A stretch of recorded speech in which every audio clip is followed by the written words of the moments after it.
बाहर बहुत बारिश हो रही थी और अंदर क्लास चल रही थी। तभी टीचर ने सब बच्चों से पूछा कि अगर तुम सबको 100 रुपये का नोट दिया जाए तो तुम सब क्या खरीदोगे।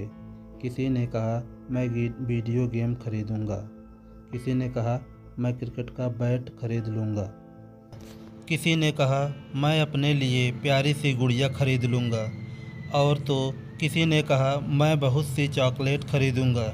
लेकिन एक बच्चा कुछ सोचने में डूबा हुआ था। तभी टीचर ने उससे पूछा, तुम क्या सोच रहे हो, तुम क्या खरीदोगे। बच्चा बोला, टीचर जी मेरी माँ को थोड़ा कम दिखाई देता है तो मैं अपनी माँ के लिए चश्मा खरीदूँगा। टीचर ने कहा, तुम्हारी माँ के लिए चश्मा तो तुम्हारे पापा भी खरीद सकते हैं, क्या तुम्हें अपने लिए कुछ नहीं खरीदना। बच्चों ने जो जवाब दिया उससे टीचर का भी आंख भर आया।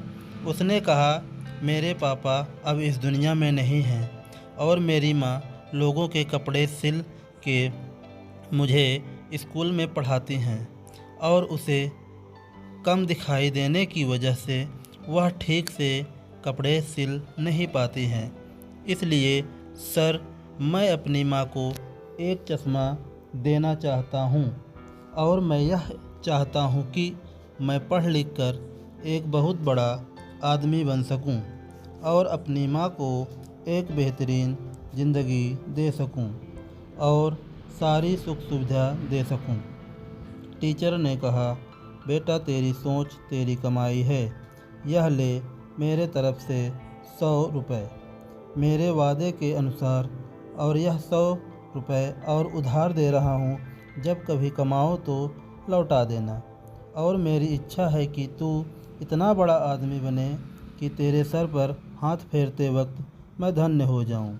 30 वर्ष के बाद स्कूल के बाहर बारिश हो रही थी और अंदर क्लास चल रही थी। अचानक स्कूल के आगे जिला कलेक्टर की बत्ती वाली गाड़ी आकर रुकती है। सारे स्कूल स्टाफ चौकन्ना रह जाते हैं। स्कूल में सन्नाटा छा जाता है।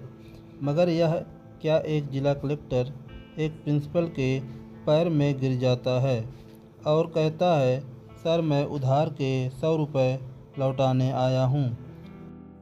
पूरा स्कूल दंग रह जाते हैं। फिर टीचर उस झुके हुए कलेक्टर को ऊपर उठाकर अपने गले से लगा लेता है और रो पड़ते हैं।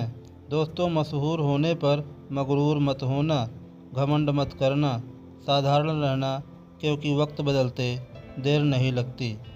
अगर स्टोरी पसंद आई हो तो लाइक और सब्सक्राइब करें।